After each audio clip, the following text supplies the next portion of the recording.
এই ভিডিওতে আমরা দেখব প্যাটার্ন নাম্বার 10। এটা হচ্ছে তোমার 10 নম্বর প্যাটার্ন। দেখো, প্রথমে কি করি, নাম্বারিং করে নিই।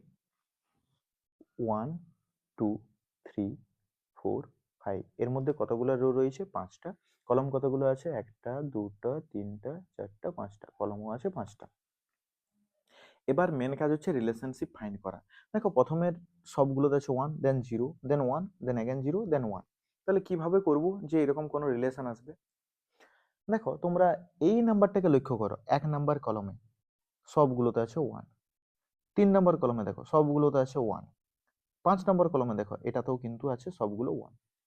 মানে যেখানে ভ্যালু আছে সেটার মধ্যে এটা একটা। 2 এ দেখো 2 এ আছে 0, 4 এ দেখো 4 এও আছে 0। তার মানে কি, দেখো অড যেগুলো আছে না, অড গুলোতে আছে 1, আর ইভেন গুলোতে দেখো 2 একটা ইভেন নাম্বার, 4 ও একটা ইভেন নাম্বার। এই ক্ষেত্রে দেখো যে যেগুলোতে ভ্যালু প্রিন্টিং হয়েছে সেই ভ্যালুর জায়গাতে কতগুলো, সেইগুলোতে ভ্যালু আছে কত, 0 0 প্রিন্টিং হয়েছে। এবার নেক্সট রিলেশন, এটা হচ্ছে একটা রিলেশন। তার মানে কি, অডের ক্ষেত্রে 1 প্রিন্ট হচ্ছে, ইভেনের ক্ষেত্রে 0 প্রিন্ট হচ্ছে। 1 নাম্বার রোতে একটা ভ্যালু প্রিন্ট হয়েছে, 2 নাম্বার রোতে দুটো হয়েছে, 3 নাম্বার রোতে তিনটা হয়েছে, 4 নাম্বার রোতে 4টা প্রিন্টিং হয়েছে, 5 নাম্বার রোতে 5টা প্রিন্টিং হয়েছে।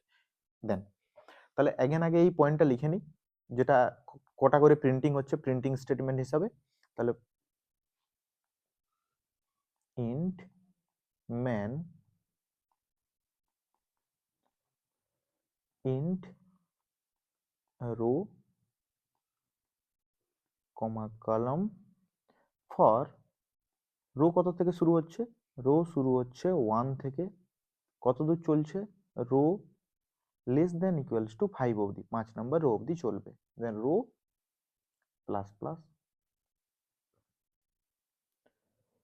ফর কলাম ইম্পর্টেন্ট, আমি আগেই বলেছি কলাম প্রিন্টিং। তাহলে ফর কল ইকুয়ালস টু, দেখো কল 1 থেকে শুরু করবে, অলওয়েজ স্টার্ট, এক না চলবে কত দূর, যত নাম্বার রো, যত নাম্বার রো 2, মানে দু নাম্বার অবধি, দুটো অ্যাকচুয়ালি দুটো কাউন্টিং। 3 নাম্বার রোতে 3টা, 4 নাম্বার রোতে 4টা কলম ভ্যালু প্রিন্ট করবে। তাহলে 1 থেকে কত দূর অবধি, রো অবধি, যত নাম্বার রো। তাহলে col less than equals to row, এটা হচ্ছে রিলেশনটা, যেটা প্যাটার্নে প্রিন্টিং হবে। এবার এর মাঝে যে কিছু আসবে সেটা আলাদা, সেটা দেখবো।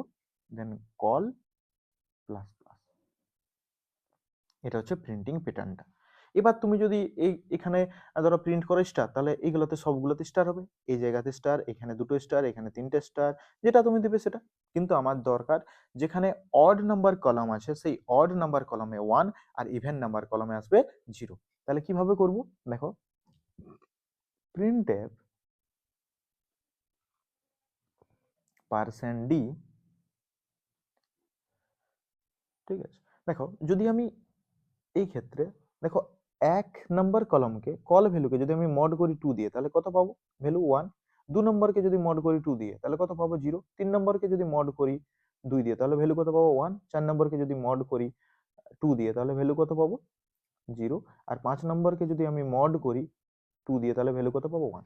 তার মানে কি, যদি আমি কল যে ভ্যালুটা, সেই কল ভ্যালুকে যদি আমি মডুলাস করি 2 দিয়ে, তাহলে কিন্তু আমি 0 আর 1 পাবো। তাহলে আমি কি করব, এখানে কল জাস্ট মড 2, তাহলেই অ্যান্সার কিন্তু হয়ে যাবে। দেন এখানে কি হবে, যখন এই প্রিন্টিং কমপ্লিট হবে, আমি কি করে নেব, একটা প্রিন্টএফ /n। এই কোডটাই আবার একটু ডিফারেন্ট ভাবে থাকে। এটা অ্যাকচুয়ালি, এটা হচ্ছে এই 10 নম্বর প্যাটার্নের অ্যান্সার। যদি এইটাতেই প্রথমে থাকতো, প্রথমে সিরিজে সবগুলোতে 0, দেন পরেরটাতে এইটাতে 1, দেন এটাতে 0, তাহলে এখানে কি হতো, এখানে mod 2 নট ইকুয়াল টু 0 এইভাবে লিখলেই হয়ে যেত। ঠিক আছে,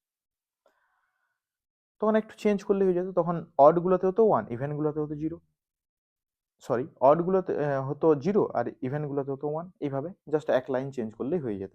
তাহলে এটা হচ্ছে প্যাটার্ন নাম্বার 10 এর সলিউশন। ঠিক আছে, তোমরা এটা ভালোভাবে প্র্যাকটিস করবে। দেন কোনো যদি ডাউট থাকে তোমাদের, তাহলে অবশ্যই তোমরা কমেন্টে জানাবে। ঠিক আছে, চলো দেখা হচ্ছে নেক্সট ভিডিওতে। Thank you.